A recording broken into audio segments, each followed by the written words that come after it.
Imagine waking up in a medieval town on an ordinary morning, the smell of bread from the baker's oven mixing with smoke from the hearth.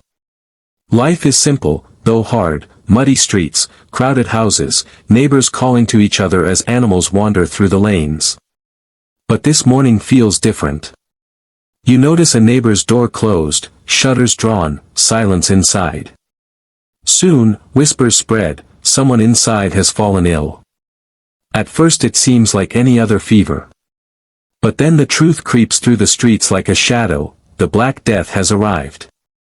At first, you feel only a slight chill, an ache in the head, a heaviness in your limbs.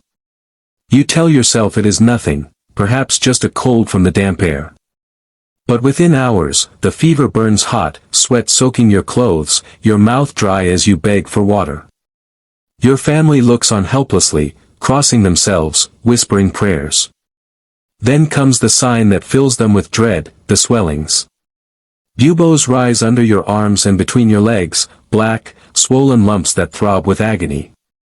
To touch them is to feel fire beneath the skin.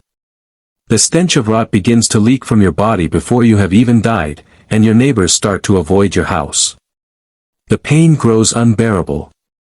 You can barely stand, barely breathe. Each cough brings up blood, staining your lips, leaving you gasping. Your loved ones dab your forehead with cloths, but they know what is coming. They have seen it before. The plague shows no mercy. Within a day or two, your body is a battlefield of fever, pain, and decay. The smell of sickness fills the room, thick and sour. Your friends whisper that you have been marked by God's wrath. Others insist the air itself is poisoned, carrying invisible death from one house to another. Your own breath feels like poison to those beside you. Outside, the streets are filled with terror.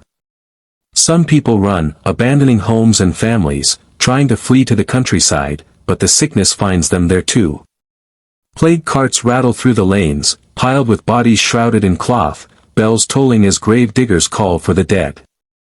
Priests chant prayers for entire neighborhoods, incense swinging, smoke trailing over lines of corpses waiting for burial. The fear is so strong that even the healthy seem haunted, watching and waiting for the first signs of fever in themselves. And you, lying on your straw bed, realize you are no longer just a person, you have become a warning to all who look at you, a symbol of the plague's grip on the world. As the sickness tightens its grip, your body feels like it is no longer your own. The fever burns so high that your vision blurs, the world swimming in waves of heat and shadow. You hear footsteps outside your door, the dreaded sound of the plague doctor. Clad in long black robes, leather gloves, and a strange bird-like mask with its long beak stuffed with herbs, he looks more like a grim spirit than a healer. He enters your house, the smell of vinegar and smoke clinging to his cloak. His eyes, hidden behind glass, study you without emotion. To your family, he is hope; to you, he is the messenger of death. He presses a hand against your swollen buboes, then shakes his head. His cures are crude: leeches to drain your blood, foul potions of crushed emeralds or vinegar to drink, or the searing iron of cauterization. Each one brings more pain than relief. As he leaves, your loved ones whisper, "Pray, pray harder," but they know the truth. Few who meet the plague doctor ever rise again. In your fevered dreams, you hear the world outside unraveling. Church bells toll without pause, each ring marking another death. Entire families vanish within days. Mass graves are dug at the edges of town, bodies piled high because there is no time for individual burials.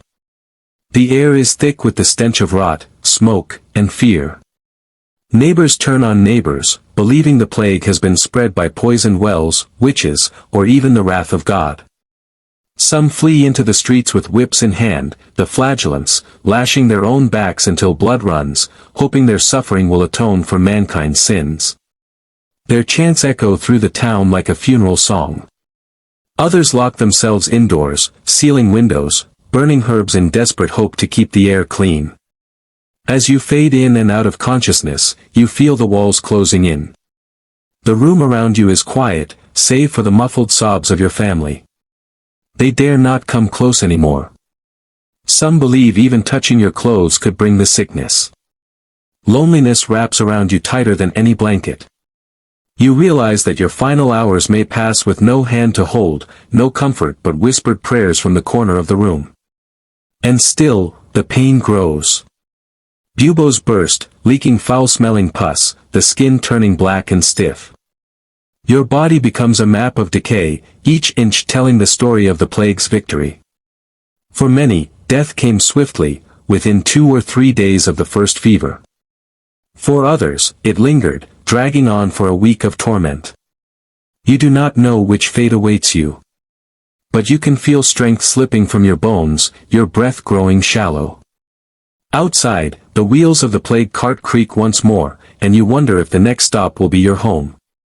You are not just a victim of disease, you are part of a tragedy that sweeps through towns, cities, and entire kingdoms, leaving silence where once there was life. Your final hours arrive quietly, though the terror is no less real. The fever no longer rages but leaves you weak, drifting in and out of awareness. Your lips are cracked, your skin clammy, your body so heavy that even breathing feels like a battle. Shadows dance on the wall as the candle burns low, and you know this light will likely outlast you. Around you, your family prays softly, but their voices sound distant, muffled by the roar of your own failing heartbeat. You cannot tell whether the sounds you hear are real or dreams, the tolling of bells, the rumble of carts, or the cries of neighbors mourning their dead.